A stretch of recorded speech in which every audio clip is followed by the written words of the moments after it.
स्वयं ब्रह्मदेव, स्वयं ब्रह्मा जी ने स्वयं कहा, इन सभी देवताओं को बुलाने वाला मैं नहीं हूं। इन सभी नदी, तालाब, सरोवर, बावड़ी, कुंड को बुलाने वाला, इनको बुलाने वाला मैं नहीं। ब्रह्मा जी कह रहे हैं, सुनो देव ऋषि नारद, सती माता का जन्म हुआ, सारे देवता आमंत्रित हुए। पार्वती जी का जन्म हुआ, सभी देवता आमंत्रित हुए।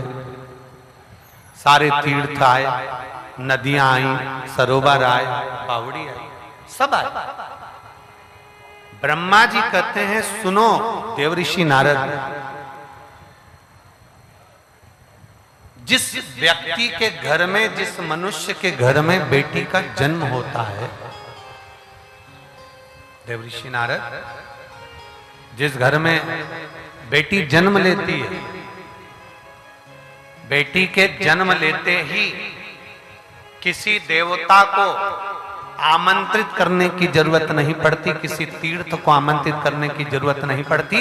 जिसके घर में बेटी का जन्म हो जाता है, उसके यहाँ सारे तीर्थ और सारे देवता अपने आप आकर विराजमान।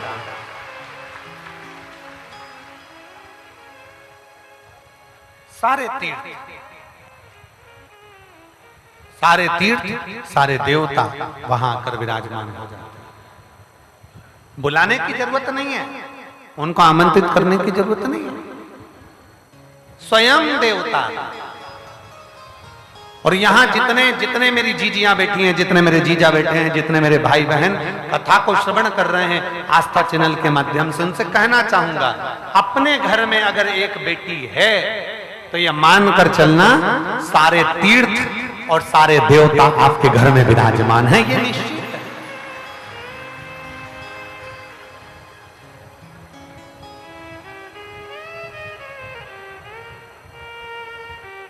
और ध्यान दें,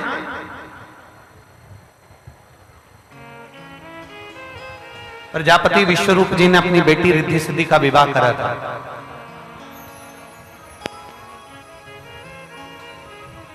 माता लक्ष्मी का विवाह करा था, माता पार्वती जी का विवाह किया गया था, माता सती का विवाह किया गया था।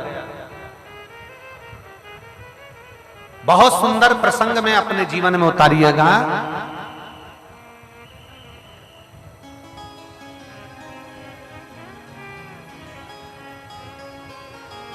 बहुत वैभव देखकर, बहुत धन देखकर, बहुत संपदा देखकर बेटी का विवाह नहीं करना।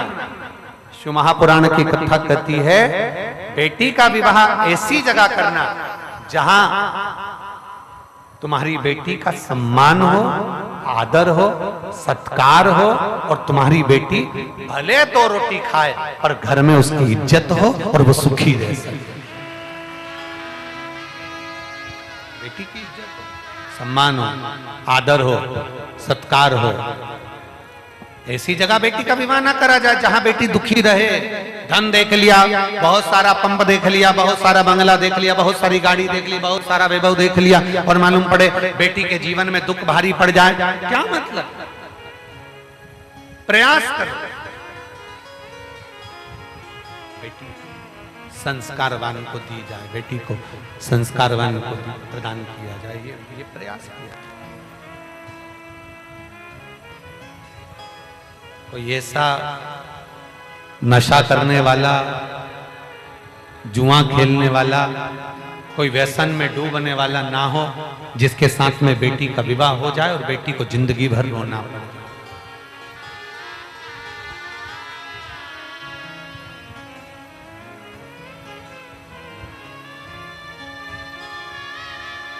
पंडित ऐश्वर्य भार्गव जी से हम चर्चा कर रहे थे, तो उन्होंने हमसे और हमने उनसे एक बात बड़ी अच्छी कही कि आज के जमाने में व्यसन में डूबे हुए व्यक्ति के साथ में लोग लड़की का विवाह करने को तैयार हैं,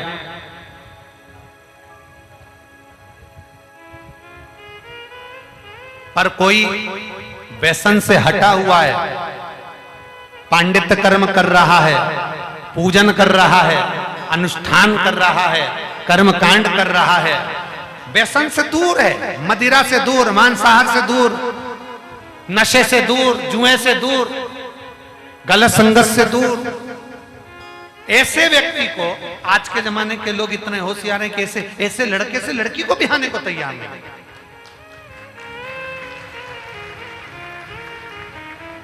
हमारा निवेदन है तो कम से कम एक ब्राह्मण के साथ में जो धोती पहनता हो, शिखा रखता हो, जो कर्म कांड से जुड़ा हुआ हो, भगवत भजन से जुड़ा हुआ हो, इसके साथ बेटी बिहार। एक साधारण लड़के के साथ बेटी बिहा दिया, सोचा, विचार करा, सोचा कि ये धोती पहनता है, ये कर्मकांड करता है, पूजन करता है, पर निवेदन करूंगा कर्मकांड या पूजन या